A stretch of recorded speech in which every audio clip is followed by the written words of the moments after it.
ಹಾಗೂ ಕ್ಷೇತ್ರ ದೇವತೆಯಾದ ಅಂಬಾದೇವಿಯನ್ನು ದುನ್ಮಂಗಳದಲ್ಲಿ ಸ್ಮರಿಸುತ್ತಾ ದಿವ್ಯತ್ರೆಯರ ಪವಿತ್ರ ಪಾದ ಪದ್ಮಗಳಿಗೆ ನನ್ನ ನಮಸ್ಕಾರಗಳನ್ನು ತಿಳಿಸುತ್ತಾ ವೇದಿಕೆಯ ಮೇಲೆ ಆಸೀನರಾದಂಥ ನಮ್ಮ ರಾಮಕೃಷ್ಣ ವಿವೇಕಾನಂದ ಆಶ್ರಮದ ಅಧ್ಯಕ್ಷರಾದಂಥ ಸ್ವಾಮೀಜಿ ಸದಾನಂದಜಿ ಮಹಾರಾಜ್ ಅವರಿಗೂ ಹಾಗೂ ಇಷ್ಟು ಹೊತ್ತು ಸ್ವಾಮಿ ವಿವೇಕಾನಂದರ ಆದರ್ಶಗಳನ್ನು ಚಿಂತನೆಗಳನ್ನು ನಿಮ್ಮೆಲ್ಲರಿಗೂ ಉಣಬಡಿಸಿದಂಥ ಹುಬ್ಬಳ್ಳಿಯ ರಾಜ್ಯ ಪ್ರಕಲ್ಪ ಪ್ರಮುಖರು ಯುವ ಬ್ರಿಗೇಡ್ ಕಿರಣ್ ರಾಮ್ ಸರ್ ಅವರಿಗೂ ನನ್ನ ನಮಸ್ಕಾರಗಳನ್ನು ತಿಳಿಸುತ್ತೇನೆ. ಹಾಗೆ ಉತ್ತರದಲ್ಲಿ ಉತ್ತುಂಗ ಹಿಮಾಲಯ, ದಕ್ಷಿಣದಲ್ಲಿ ಅಗಾಧ ಶರೀರಿ, ಮೇಲೆ ಕಿರೀಟಪ್ರಾಯವಿರುವಂಥ, ಕೆಳಗೆ ನೀರ ಸಿಂಧು ಜಲಸ್ಪರ್ಶ ತನ್ಮಧ್ಯೆ ಬೆಳೆದಿರುವಂತಹ ರಾಷ್ಟ್ರ ಯಾವುದಾದರಿದ್ದರೆ ಅದು ನಮ್ಮ ನಿಮ್ಮೆಲ್ಲರ ಹೆಮ್ಮೆಯ ಭಾರತ ವರ್ಷ. ಈ ಭಾರತ ವರ್ಷದಲ್ಲಿ ನಾವು ದಿವ್ಯತ್ರೆಯರನ್ನು ಪಡೆದುಕೊಂಡಿದ್ದೀವಿ ಅಂತಂದ್ರೆ ಅದು ನಮ್ಮ ನಿಮ್ಮೆಲ್ಲರ ಸೌಭಾಗ್ಯವೇ ಸರಿ. ಸಂಪತ್ತಿನಿಂದ ಸಂಸ್ಕೃತಿಯಿಂದ ಕಂಗೊಳಿಸಬೇಕಾದಂತಹ ಭಾರತ ದೇಶವು ಬ್ರಿಟಿಷರ ಕಾಲ್ಕೆಳಗೆ ನರಳುತ್ತಿದ್ದ ಕಾಲವದು. ನಿರಾಶೆಯ ಕತ್ತಲಲ್ಲಿ ಬದುಕುತ್ತಿದ್ದ ದಿನಗಳವು. ಭಾರತವೆಂದರೆ ಬಡವ ರಾಷ್ಟ್ರ, ಮೂಢನಂಬಿಕೆಗಳ ಗೂಡು ಮತ್ತು ಭಾರತ ಎಂದರೆ ತಾತ್ಸಾರವನ್ನು ಹೊಂದಿರುವ ಪಾಶ್ಚಿಮಾತ್ಯರ ದಬ್ಬಾಳಿಕೆಯ ಕಾಲದಲ್ಲಿ ಉದಿಸಿತು ಒಂದು ಮಹಾಶಕ್ತಿಯ ನವಚೇತನ. ಅವರೇ ಸ್ವಾಮಿ ವಿವೇಕಾನಂದರು. ಅವರ ವ್ಯಕ್ತಿತ್ವ ಹೇಗಿತ್ತಂದ್ರೆ ಭಯವನ್ನೇ ಅರಿಯದ ಕಣ್ಣುಗಳು, ಕಂಚಿನ ಕಂಠ, ಮಿಂಚಿನ ಶಬ್ದಗಳು, ತೇಜಸ್ಸಿನಿಂದ ಕೂಡಿದ ಮುಖ, ಬಲಿಷ್ಠವಾದ ದೇಹ, ಗಂಭೀರತೆಯುಳ್ಳ ವ್ಯಕ್ತಿತ್ವ, ದೇಶಭಕ್ತಿಗೆ ಸ್ಫೂರ್ತಿಯಾದಂತಹ ರೂಪ. ಭಾರತದ ಬಗ್ಗೆ ನೀವು ತಿಳಿದುಕೊಳ್ಳಬೇಕಾದರೆ ಸ್ವಾಮಿ ವಿವೇಕಾನಂದರ ಜೀವನ ಚರಿತ್ರೆಯನ್ನು ಓದಿದರೆ ಸಾಕು ಅಂತ ರವೀಂದ್ರನಾಥ್ ಟ್ಯಾಗೋರ್ ಅವರು ಒಂದು ಕಡೆ ಬರೀತಾರೆ. ಹಾಗೆ ಸ್ವಾಮೀಜಿಯವರು ಯಾವುದೇ ಜಾತಿ ಮತ ಕುಲಕ್ಕೆ ಸೀಮಿತರಾಗದೆ ಪ್ರತಿಯೊಬ್ಬರಿಗೂ ಆದರ್ಶವಾದಂತವರು. ಇವರ ಜೀವನವನ್ನು ನೋಡುತ್ತಾ ಹೋಗೋಣ. ಇವರ ತಂದೆಯ ಹೆಸರು ವಿಶ್ವನಾಥ ದತ್ತರು, ವೃತ್ತಿಯಲ್ಲಿ ವಕೀಲರಾಗಿರುತ್ತಾರೆ. ಹಾಗೆ ಇವರ ತಾಯಿ ಭುವನೇಶ್ವರಿ ದೇವಿ. ಇವರು ಕ್ಷತ್ರಿಯ ವಂಶದವರಾಗಿರುತ್ತಾರೆ.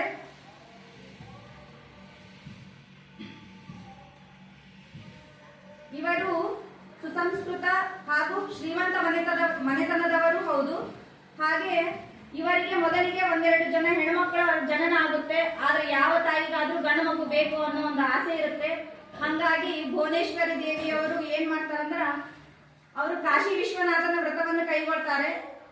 ಕಾಶಿಯಲ್ಲಿರೋ ತಮ್ಮ ಚಿಕ್ಕಮ್ಮನಿಗೆ ಪತ್ರ ಬರೀತಾರೆ, ಪ್ರತಿ ಸೋಮವಾರ ನನ್ನ ಪರವಾಗಿ ನೀವು ಅಲ್ಲಿ ಪೂಜೆ ಸಲ್ಲಿಸ್ರಿ, ನಾನು ಇಲ್ಲಿ ವ್ರತ ಕೈಗೊಳ್ತೇನೆ, ನಮಗೊಂದು ಗಂಡು ಮಗುವಿನ ಜನನ ಆಗ್ಬೇಕಾಗಿದೆ ಅಂತ ಅವ್ರಿಗೆ ರಿಕ್ವೆಸ್ಟ್ ಮಾಡ್ಕೋತಾರ ಪತ್ರ ಬರೆದು.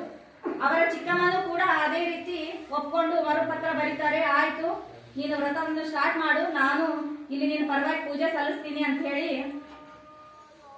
ಹೇಳಿದಾಗ ಇವರು ವ್ರತವನ್ನ ಕೈಗೊಳ್ತಾರೆ. ಅದು ಸುಮಾರು 1 ವರ್ಷದವರೆಗೂ ಕಠಿಣ ವ್ರತವನ್ನ ಕೈಗೊಳ್ತಾರೆ. ಆಮೇಲೆ ಅವರಿಗೆ ಒಂದು ದಿನ ಸ್ವಪ್ನ ದರ್ಶನದಲ್ಲಿ ಸಾಕ್ಷಾತ್ ಶಿವನೇ ಅವರಿಗೆ ಸ್ವಪ್ನ ದರ್ಶನ ಕೊಡ್ತಾನೆ. ಏನಾಗುತ್ತಂದ್ರ ಶಿವನ ದರ್ಶನ ಹೇಗಿರುತ್ತಂದ್ರೆ ಒಂದು ಸಣ್ಣ ಚಿಕ್ಕ ಗಂಡು ಮಗುವಿನ ಆಕಾರದಲ್ಲಿ ತಾಯಿಯ ಗರ್ಭವನ್ನು ಪ್ರವೇಶಿಸಿದಂತೆ ಭುವನೇಶ್ವರಿ ದೇವಿಯವರು ಕನಸು ಕಾಣ್ತಾರೆ. ಇವರು ಮುಂದೆ ಒಂದು ಪುತ್ರ ಪ್ರಸವಕ್ಕೆ ಸಜ್ಜಾಗ್ತಾರೆ. 1863 ಜನವರಿ 12ರಂದು ಸೋಮವಾರ ದಿನ ಸೂರ್ಯೋದಯಕ್ಕಿಂತ ಮುಂಚೆನೆ ದಿವ್ಯ ಶಿಶುವಿನ ಆಗಮನ ಆಗುತ್ತೆ. ಅವರಿಗೆ ನರೇಂದ್ರನಾಥ ದತ್ತ ಅಂತ ಹೆಸರಿಡ್ತಾರೆ. ಆದರೆ ಭುವನೇಶ್ವರಿ ದೇವಿಯವರು ಅವರನ್ನ ಕಾಶಿ ವಿಶ್ವನಾಥನ ವ್ರತದಿಂದ ಪಡೆದುಕೊಂಡ ಕಾರಣ ಅವರಿಗೆ ವೀರೇಶ್ವರ ಅಂತ ಕರೀತಿರ್ತಾರೆ. ಇವರ ಜನನದ ಕಾಲದಲ್ಲಿ ಇತ್ತ ಕಡೆ ಕಲ್ಕತ್ತಾದ ಕೆಲವೇ ಮೈಲಿ ದೂರದಲ್ಲಿರುವ ದಕ್ಷಿಣೇಶ್ವರದಲ್ಲಿ ಕಾಳಿ ದೇವಾಲಯದಲ್ಲಿ ಭೂತ, ವರ್ತಮಾನ ಮತ್ತು ಭವಿಷ್ಯತ್ ಕಾಲಗಳನ್ನು ಏಕಾಕಾಲದಲ್ಲಿ ಕಾಣುವಂತಹ ಪರಮ ಯೋಗಿಯೊಬ್ಬರು ಇವರ ಆಗಮನದ ನಿರೀಕ್ಷೆಯಲ್ಲಿರುತ್ತಾರೆ. ಅವರೇ ಮುಂದೆ ಇವರ ಪರಮ ಗುರುವಾಗಿ ಇವರಿಗೆ ಸಾಕ್ಷಾತ್ಕಾರವನ್ನು ಕೊಡ್ತಾರೆ. ನರೇಂದ್ರನನ್ನು ತಾಯಿಯವರು ತುಂಬಾ ಮುದ್ದಿನಿಂದ ಸುಸಂಸ್ಕೃತನಾಗಿ ಬೆಳೆಸುತ್ತಿರಬೇಕಾದ್ರೆ ನರೇಂದ್ರ ಅವರಿಗೆ ಚಿಕ್ಕ ವಯಸ್ಸಿನಲ್ಲಿ ತುಂಬಾ ಹಠ ಇರುತ್ತೆ. ತಾಯಿಯಾದವರು ಅವರ ಹಠವನ್ನ ಸಮಾಧಾನಗೊಳಿಸಬೇಕಂದ್ರೆ ಶಿವ ಶಿವ ಅಂತ ಹೇಳಿ ಅವರ ತಲೆಯ ಮೇಲೆ ತಣ್ಣೀರಿನ ಕುಂಭಾಭಿಷೇಕ ಮಾಡಿದ್ಮೇಲೆ ಸ್ವಾಮೀಜಿ ಅವರು ಶಾಂತ ಸ್ವಭಾವಕ್ಕೆ ಬರ್ತಿದ್ರಂತ.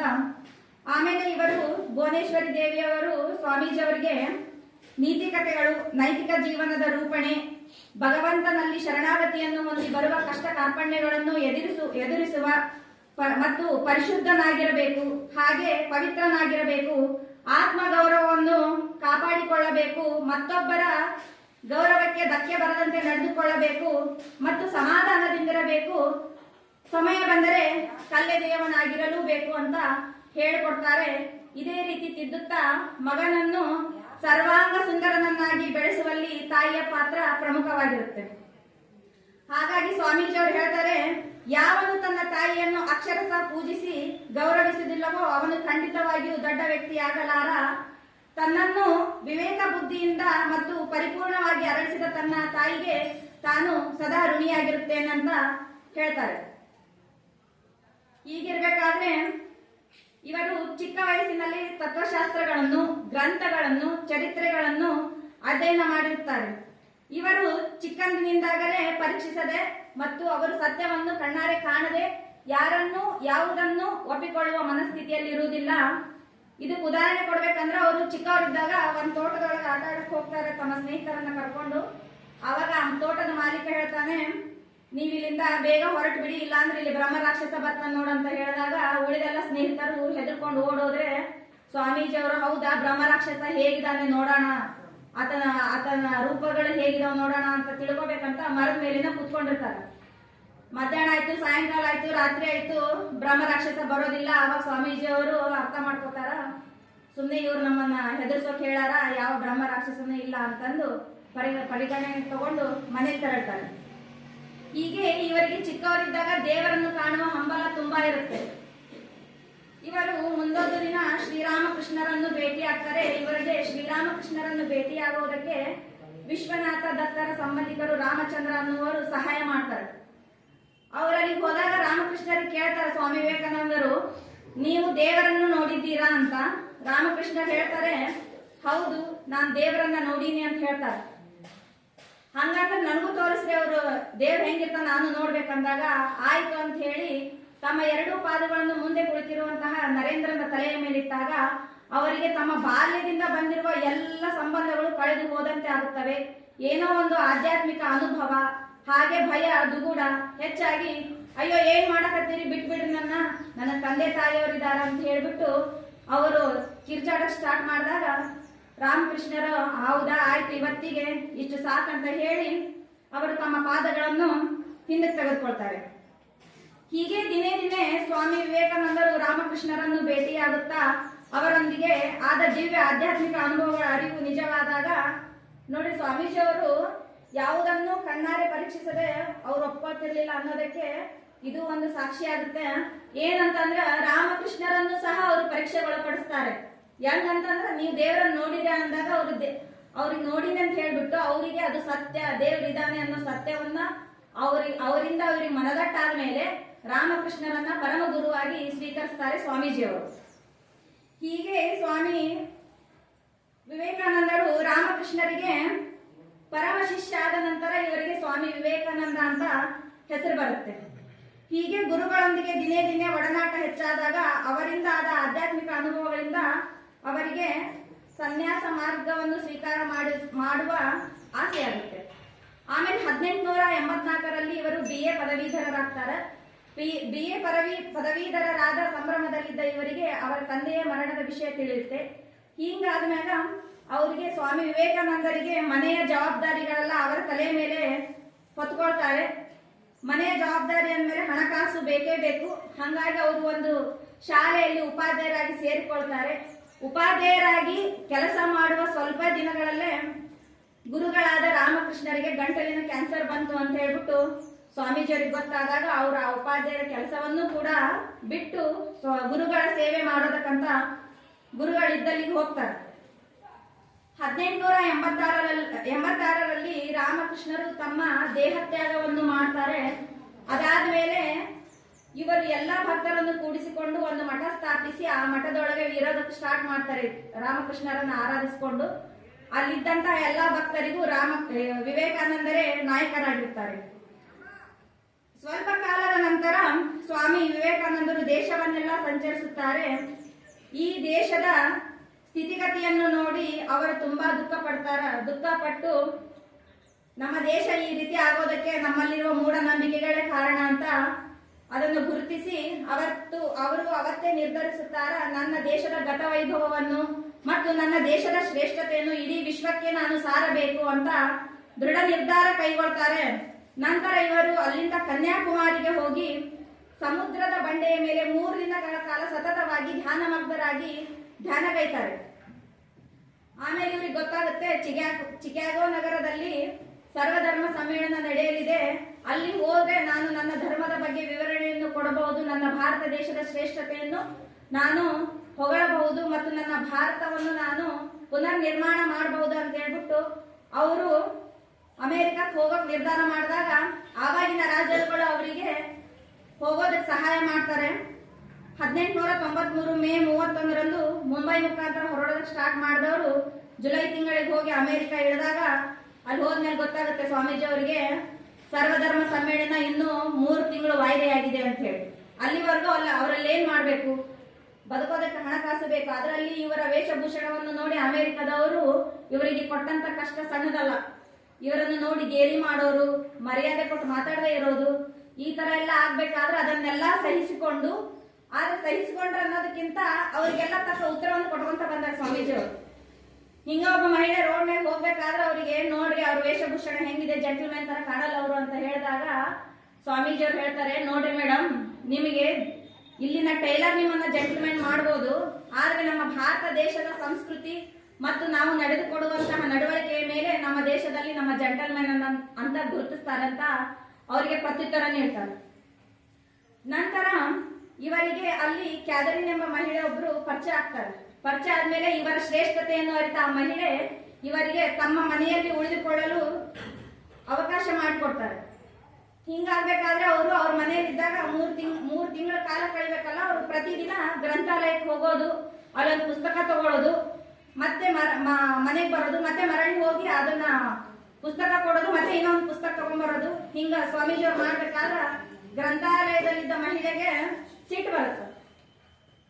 ಏನ್ರಿ ನೀವು ದಿನ ಹಿಂಗ್ ತಗೊಂಡೋಗ್ತೀರಿ, ಹಿಂಗ್ ತಗೊಂಡ್ಬರ್ತೀರಿ, ಇದನ್ನ ಓದ್ತೀರೋ ಇಲ್ಲ ಗೊತ್ತಿಲ್ಲ, ಸುಮ್ಮನೆ ಓದಂಗಿಲ್ಲ ಅಂದ್ರೆ ಯಾಕೆ ಒಯ್ಬೇಕು ನೀವು ಅಂತಂದು ಸ್ವಾಮೀಜಿ ಅವರಿಗೆ ಸಿಟ್ಟಿನಿಂದ ಕೇಳಿದಾಗ, ಅಲ್ಲ ಮೇಡಮ್, ನಿಮ್ಗೆ ಯಾರು ಹೇಳಿದ್ರು ನಾನು ಓದಂಗಿಲ್ಲ ಅಂತ ಹೇಳಿ, ಬೇಕಾದಷ್ಟು ದಿನ ನಾವು ಯಾವ್ಯಾವ ಪುಸ್ತಕ ತಗೊಂಡು ಹೋಗಿನಲ್ಲ ಅದ್ರೊಳಗೆ ನೀವು ಯಾವ ಪ್ರಶ್ನೆಯನ್ನು ಕೇಳಿದ್ರು ಕೂಡ ನಾನು ಅದಕ್ಕೆ ಉತ್ತರ ಕೊಡ್ತೀನಿ ಅಂತ ಹೇಳಿದಾಗ ಆ ಮಹಿಳೆ ಕೆಲವೊಂದು ಪುಸ್ತಕಗಳನ್ನು ತಗೊಂಡು ಪ್ರಶ್ನಿಸಿದಾಗ ನಿರರ್ಗಳವಾಗಿ ಉತ್ತರವನ್ನು ಕೊಡ್ತಾರೆ ಸ್ವಾಮೀಜಿ ಅವರು.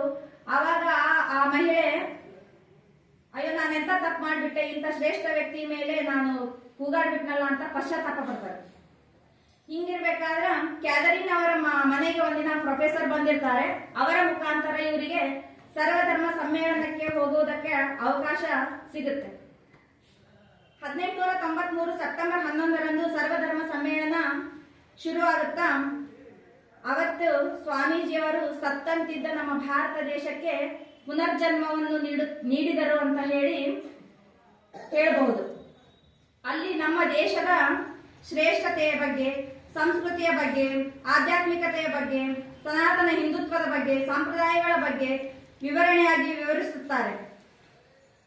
ಆ ಸರ್ವಧರ್ಮ ಸಮ್ಮೇಳನದ ಮರುದಿನ ಅಲ್ಲಿ ಎಲ್ಲ ಸುದ್ದಿ ಪತ್ರಿಕೆಗಳಲ್ಲೇ ಮುಖಪುಟದಲ್ಲೇ ಸ್ವಾಮೀಜಿಯವರ ಫೋಟೋ ಹಾಕಿ ಅವರು ಹಿಂಗ್ ಬರ್ಕೊಂತಾರೆ, ಏನಂದ್ರೆ ಇಂಥವರು ಹುಟ್ಟುವುದು ಯುಗಕ್ಕೊಬ್ರು, ಇವರನ್ನು ಸಜೀವವಾಗಿ ನೋಡಿ ಇವರ ಹಿತನುಡಿಗಳನ್ನು ಕೇಳಿದ ನಾವೇ ಧನ್ಯರು ಅಂತ ಹೇಳ್ಬಿಟ್ಟು ಅವರು ಅಮೆರಿಕದವರು ಧನ್ಯತಾ ಭಾವದಿಂದ ಹೇಳ್ಕೊಂತಾರೆ. ಆಮೇಲೆ ಅಲ್ಲಿ ಅಮೆರಿಕದೊಳಗ ಸ್ವಾಮೀಜಿಯವರಿಗೆ ಎಷ್ಟೋ ಜನ ಅಭಿಮಾನಿಗಳಾದ್ರೆ ಇನ್ನೆಷ್ಟೋ ಜನ ಇವರಿಗೆ ವಿರೋಧಿಗಳಾಗ್ತಾರೆ.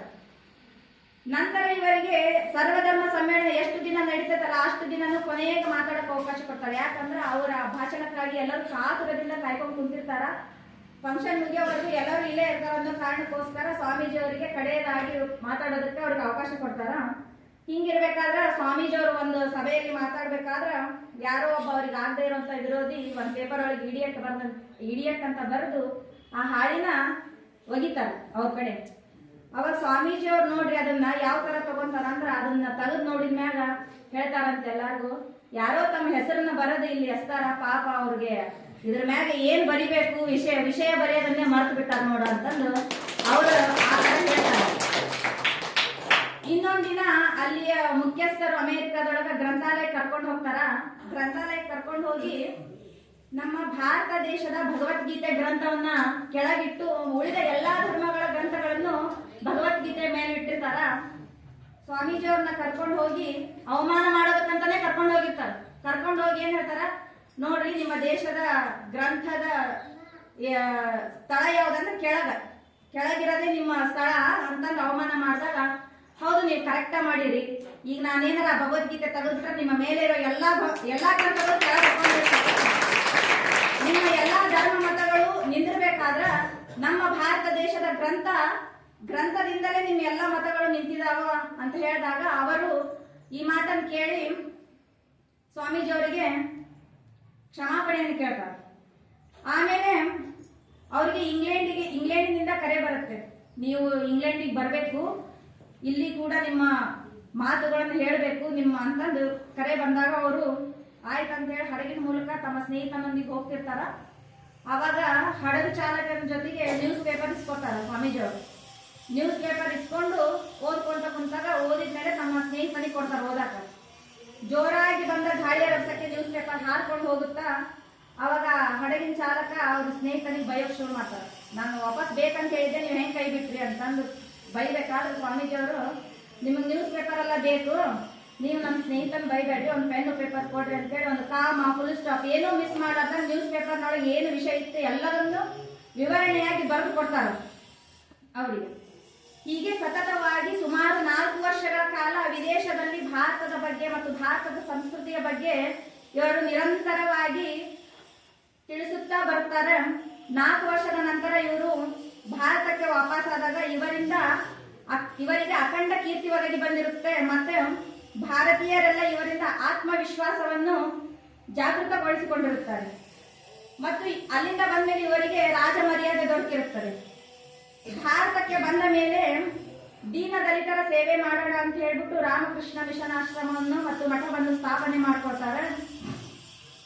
ಹೀಗೆ ಎಷ್ಟೋ ಕಾಲಗಳ ಅವರು ಇಲ್ಲಿ ಬಂದ ಮೇಲೆ ಎಲ್ಲ ಯುವಕರಿಗೂ ಸಂದೇಶಗಳನ್ನು ಕೊಡುತ್ತಾ, ಹಾಗೆ ಗುರು ಮಹಾರಾಜರನ್ನು ಪೂಜಿಸುತ್ತಾ ಇರ್ಬೇಕಾದ್ರೆ ಒಂದು ದಿನ ತಮ್ಮ ಶಿಷ್ಯನಿಗೆ ಹೇಳ್ತಾರೆ, ಪಂಚಾಂಗ ತೆಗೆದುಕೊಂಡು ಬಾರಪ್ಪ ಅಂತ ಹೇಳಿ.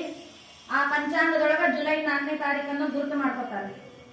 ಆ ಶಿಷ್ಯನಿಗೆ ಪಾಪ ಗೊತ್ತಿರೋದಿಲ್ಲ, ಯಾಕೆ ಸ್ವಾಮೀಜಿ ಅವತ್ತೇನು ವಿಶೇಷವಾದ ದಿನ ಇಲ್ಲ, ಯಾಕಿದು ಜುಲೈ 4 ಶುಕ್ರವಾರ ಮಾರ್ಕ್ ಮಾಡಿದ್ರಲ್ಲ ಅಂತ ಹೇಳ್ಬಿಟ್ಟು ತಲೆ ಕಟ್ಸ್ಕೊಳ್ಳೋದನ್ನ ಹೋಗ್ತಾನೆ. ಕೊನೆಗೂ ಆ ದಿನ ಬಂದೇ ಬಿಡುತ್ತಾ. 1902 ಜುಲೈ 4ರಂದು ಶುಕ್ರವಾರ ದಿನ ರಾತ್ರಿ 9 ಗಂಟೆಗೆ ಸ್ವಾಮೀಜಿಯವರು ಪೂಜೆ ಪುನಸ್ಕಾರ ಮುಗಿಸಿ ಧ್ಯಾನ ಯೋಗಗಳನ್ನು ಮುಗಿಸಿ ಅವರು ತಮ್ಮ ದೇಹವನ್ನು ತ್ಯಾಗ ಮಾಡ್ತಾರೆ. ನೋಡಿ, ತಮ್ಮ ಮರಣವನ್ನು ಕೂಡ ನಿರ್ಣಯಿಸಿಕೊಂಡ ಮಹಾನ್ ಯೋಗಿ ಇವರು ಕೇವಲ ಶರೀರ ತ್ಯಾಗ ಮಾಡಿರಬಹುದು, ಆದರೆ ಇವರು ಭಾರತೀಯರಿಗಾಗಿ ಬಿಟ್ಟು ಹೋದ ಸ್ಫೂರ್ತಿ, ಆದರ್ಶ ಮತ್ತು ಆತ್ಮವಿಶ್ವಾಸ ಇನ್ನೂ ಜಾಗೃತವಾಗಿದೆ. ಇವತ್ತೇನು ನೀವು ಸೇರಿರಲ್ಲ ವಿದ್ಯಾರ್ಥಿಗಳು ಮತ್ತು ವಿದ್ಯಾರ್ಥಿನಿಯರು, ಅವರನ್ನ ಆದರ್ಶವಾಗಿ ಇಟ್ಕೊಳ್ರಿ. ಆದರ್ಶವಾಗಿ ಇಟ್ಕೊಂಡು ನೀವು ಏನೇ ಸಾಧನೆ ಮಾಡೋಕ್ ಹೋದ್ರು ಅವರ ಕೆಲವೊಂದು ನೀವು ಯಾವ ಫೀಲ್ಡ್ ಒಳಗೆ ಹೋದ್ರು ಇಂಥ ಫೀಲ್ಡ್ ಒಳಗ ಅವ್ರ ಆದರ್ಶಗಳಿಲ್ಲ ಅಂತ ಹೇಳೋಂಗಿಲ್ಲ. ಹಂಗಾಗಿ ಅವರನ್ನ ಆದರ್ಶವಾಗಿ ಇಟ್ಕೋರಿ. ಇವರು 39 ವರ್ಷ 5 ತಿಂಗಳು ಮತ್ತು 24 ದಿನ ಮಾತ್ರ ಬದುಕ್ಯಾರ. ಇಷ್ಟು ಸಣ್ಣ ಸಮಯದೊಳಗ ಅವ್ರು ಬದುಕಿದ್ರು ನಾವು ಇಲ್ಲಿವರೆಗೂ ಅವರನ್ನ ನೆನಪಿಟ್ಕೊಂಡು ಅವರ ಆದರ್ಶಗಳನ್ನು ಪಾಲಿಸಿಕೊಂಡು ಅವರ ಸಚ್ಚಿಂತನೆಗಳನ್ನು ಇಲ್ಲಿವರೆಗೂ ಇನ್ನೊಬ್ರಿಗೆ ಹೇಳ್ಕೊಂಡು ಬರ್ತಾ ಇದೀವಿ ಅಂದ್ರೆ ಆ ಸಣ್ಣ ಸಮಯದಲ್ಲಿ ಅವರು ಮಾಡಿರುವಂತ ಆ ದೊಡ್ಡ ಕೆಲಸವ ಎಷ್ಟಿರ್ಬೋದು ಅಂತ ಊಹೆ ಮಾಡ್ಕೊಳ್ಳಕ್ಕೂ ಸಾಧ್ಯ ಆಗೋದಿಲ್ಲ. ಫ್ರಾನ್ಸ್ ದೇಶದ ನೊಬೆಲ್ ಪ್ರಶಸ್ತಿ ವಿಜೇತರು ರೋಮೈ ರೋಲಾ ಹೇಳ್ತಾರೆ, ಸತ್ತಂತಿದ್ದ ಭಾರತ ದೇಶಕ್ಕೆ ಪುನರ್ಜನ್ಮವನ್ನು ಕೊಟ್ಟವರು ಸ್ವಾಮಿ ವಿವೇಕಾನಂದರು ಅಂತ ಹೇಳಿ. ಹಾಗೆ ನಿರ್ಭಯಾನಂದ ಸ್ವಾಮೀಜಿ ಅವರು ಹೇಳ್ತಾರೆ, ಸ್ವಾಮಿ ವಿವೇಕಾನಂದರು ದೇಹತ್ಯಾಗ ಮಾಡಿರ್ಬೋದಷ್ಟೇ ಆದ್ರೆ ಅವ್ರು ಸತ್ತಿಲ್ಲ. ಈ ಸೂರ್ಯ ಚಂದ್ರ ಏನಿದಾರಲ್ಲ ಅದರ ಆಚೆಗೆ ಒಂದು ಸೂಕ್ಷ್ಮ ಜಗತ್ತಿದೆ. ಆ ಸೂಕ್ಷ್ಮ ಜಗತ್ತಿನ ಆಚೆಗೆ ಒಂದು ಭಾವ ಜಗತ್ತಿದೆ. ಆ ಭಾವ ಜಗತ್ತಿನ ಆಚೆಗೆ ಜ್ಯೋತಿರ್ಮಂಡಲವಿದೆ. ಅದರ ಆಚೆಗೂ ಅಖಂಡ ಸಚ್ಚಿದಾನಂದ ವಿಶ್ವ ಒಂದಿದೆ. ಆ ಅಖಂಡ ಸಚ್ಚಿದಾನಂದ ವಿಶ್ವದಲ್ಲಿ ಸಪ್ತ ಋಷಿಗಳು ಧ್ಯಾನಮಗ್ನರಾಗಿ ಕುಳಿತಿರ್ತಾರೆ. ಆ ಸಪ್ತ ಋಷಿಗಳಲ್ಲಿ ನಮ್ಮ ಸ್ವಾಮಿ ವಿವೇಕಾನಂದರು ಒಬ್ರು. ಅತ್ತ ಕಡೆ ದೇವ ದೇವಿಯರು ಅವರನ್ನು ಮುಟ್ಟೋದಿರ್ಲಿ, ಆ ಕಡೆ ಕಣ್ಣು ಹಾಯಿಸೋದಕ್ಕೂ ಭಯ ಪಡ್ತಾರಂತೆ. ಅಂದ್ರೆ ಇವರು ದೇವ ದೇವಿಯರಿಗಿಂತ ದೊಡ್ಡ ಸ್ಥಾನದಲ್ಲಿರುವವರು. ಮತ್ತು ಇವರನ್ನು ಯಾರು ಆದರ್ಶವಾಗಿ ಇಟ್ಟುಕೊಳ್ತಾರೋ ಅಂತವರಿಗೆ ಆತ್ಮವಿಶ್ವಾಸವನ್ನು, ಶ್ರದ್ಧೆಯನ್ನು, ಅವರ ಗುರಿಯನ್ನು ಜಾಗೃತಗೊಳಿಸಲು ಸ್ವಾಮಿ ವಿವೇಕಾನಂದರು ಇಂದಿಗೂ ಕೆಲಸ ಮಾಡುತ್ತಿದ್ದಾರೆ. ನೋಡಿ, ನಾಳೆ ಸೋಮವಾರ ದಿನ ಜನವರಿ 12 ನ್ಯಾಷನಲ್ ಯೂತ್ ಡೇ ಅಂತೇಳಿ ಅಂಗೀಕಾರ ಮಾಡಿದ್ದಾರೆ. ಪ್ರೀತಿಯ ವಿದ್ಯಾರ್ಥಿಗಳೇ, ಇವರನ್ನು ಆದರ್ಶವಾಗಿಟ್ಟುಕೊಳ್ಳಿ. ಜೀವನದಲ್ಲಿ ಏನನ್ನಾದರೂ ಸಾಧನೆ ಮಾಡಿ. ಇವರನ್ನು ಆದರ್ಶವಾಗಿ ತೆಗೆದುಕೊಂಡವರು ಮಹತ್ತರವಾದದನ್ನು ಸಾಧಿಸುತ್ತಾರೆ. ಆಮೇಲೆ ನೀವು ಇವಾಗ ಅದೀರಿ, ನಾಳೆ ನೀವು ಇಲ್ಲ ಅಂದ ಮೇಲೆ ನಿಮ್ಮ ಗುರುತನ್ನು ಇಲ್ಲಿ ಬಿಟ್ಟು ಹೋಗ್ಬೇಕಂದ್ರೆ ಸ್ವಾಮೀಜಿಯವರ ಆದರ್ಶ ಬೇಕು. ನಿಮ್ಮ ಗುರುತನ್ನು ನೀವು ಇಲ್ಲಿ ಬಿಟ್ಟು ಹೋಗಿಲ್ಲ ಅಂತಂದ್ರೆ ನೀವು ಪ್ರಾಣಿ ಪಕ್ಷಿಗಳಿಗೆ ಸಮ ಅಂತೇಳಿ ಸ್ವಾಮೀಜಿಯವರು ಹೇಳ್ತಾರೆ. ಹಾಗೆ ನಾವೆಲ್ಲರೂ ಸನ್ಮಾರ್ಗದಲ್ಲೇ ನಡೆಯೋಣ. ಸುಯೋಗಕ್ಕೆ ವಿನಿಯೋಗವಾಗದಿರುವ ಹಣ ಮಲಮೂತ್ರ ವಿಸರ್ಜನೆಗೆ ಸಮ ಅಂತ ಹೇಳ್ತಾರೆ ದೊಡ್ಡವರು.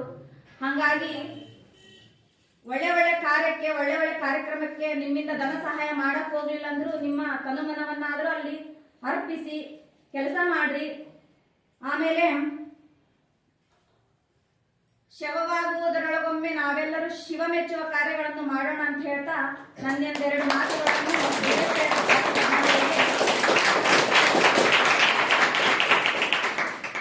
ಸಮರ್ಪಿಸುತ್ತೇನೆ. ಜೈ ಶ್ರೀರಾಮ್.